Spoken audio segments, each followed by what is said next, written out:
Good evening guys. आज हम बात करेंगे सिटी ब्रेन में दिखने वाले कुछ कॉमन पॉइंट्स के बारे में, जिनके बारे में हमारे जनरल भाई जो प्रैक्टिस करते हैं वो समझ नहीं पाते। इन पॉइंट में सिटी ब्रेन की रिपोर्ट में सबसे पहले आता है इन्फार्क्ट। इन्फार्क्ट का मतलब क्या है? बेसिकली खून का थक्का। ये खून का थक्का कब जमता है? जब जो हमारा पेशेंट का ब्लड प्रेशर है बहुत ज़्यादा हाई हो जाता है, या पेशेंट की ब्लड शुगर हाई रहती है, या ब्रेन का कोई हिस्सा जहाँ पर खून की सप्लाई कम हो जाती है। जो ब्रेन की अलग अलग 3 पार्ट्स होती हैं, एंटीरियर, मिडिल और पोस्टीरियर क्रेनियल फोसा, ब्रेन पे उसको अलग अलग खून की नसें सप्लाई करती हैं। तो किसी भी हिस्से की ब्रेन की ब्लड सप्लाई जब कंप्रोमाइज़ हो जाती है, जब ब्लड सप्लाई रुक जाती है वहाँ पे या कम हो जाती है, उसकी वजह से एक थक्का जम जाता है खून का। इसको इन्फार्क्ट कहते हैं। ये इन्फार्क्ट हमें ब्रेन की जो फिल्म होती है सीटी की, उसमें बेसिकली ब्रेन पेरेन्काइमा के मुकाबले जो ब्रेन का बेस है, जो ब्रेन का पेरेन्काइमा है, उसके मुकाबले कैसा दिखता है हमें? काला काला।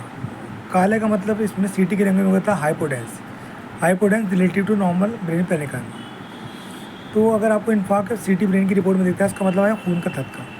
ये एक्यूट इन्फार्क्ट भी हो सकता है और क्रोनिक इन्फार्क्ट भी हो सकता है। जब हमारे ब्रेन की frontal, temporal, parietal, occipital 4 lobe होती हैं बेसिकली ब्रेन की। अगर इन तीनों में फ्रंटल, पैराइटल, टेम्पोरल में आपको एक्यूट इन्फार्क्ट दिख रहा है कोई, तो इन्फार्क्ट जो ब्रेन का बीच का हिस्सा है, मिडिल सेरेब्रल आर्टरी, उसमें ऑक्लूजन की वजह से होता है।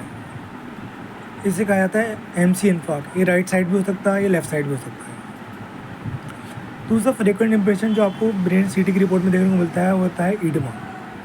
ईडमा का मतलब क्या है? ब्रेन पेरेन्काइमा में सूजन आ गई। ये सूजन इस्चीमिया की वजह से भी हो सकती है, या कोई इन्फार्क्ट की वजह से भी हो सकती है, या कोई हमारा इन्फार्क्ट जब हील हो रहा है, जब वो इन्फार्क्ट हील हो रहा है तो वो अपने रेजिडुअल इम्प्रेशन में ब्रेन में ईडमा छोड़ जाता है। तीसरा पॉइंट आपको जो सीटीज रिपोर्ट में फ्रीक्वेंट मिलता है वो होता है इस्चीमिया। इस्चीमिया का मतलब क्या है?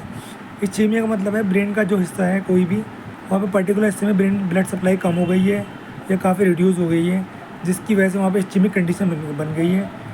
जो इंप्रेशन में हम इस्चीमिया दें, इसका मतलब वो उस पर्टिकुलर ब्रेन पेरेन्काइमा के हिस्से की सप्लाई, जो ब्लड सप्लाई कम हो गई है।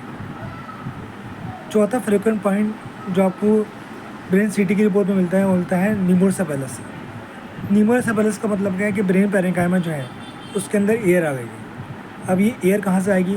एयर या तो बाहर से आएगी, या हमारा कान के अंदर जो हवा भरी हुई वो आएगी। तो हमारे कोई बोन का फ्रैक्चर है या कान की बोन का फ्रैक्चर है, उसकी वजह से एयर ब्रेन पेरेन्काइमा में एंटर हो गई, जिसे कहते हैं हम नीमोसेफेलस। एयर कैसे दिखती है? हमें ब्लैक करके दिखती है brain parenchyma. Thank you guys, उम्मीद आपको ये वीडियो पसंद आई होगी। अगली वीडियो में फर्दर टॉपिक को कंटिन्यू करेंगे। Good evening guys, thanks and please support my channel. Okay, good night.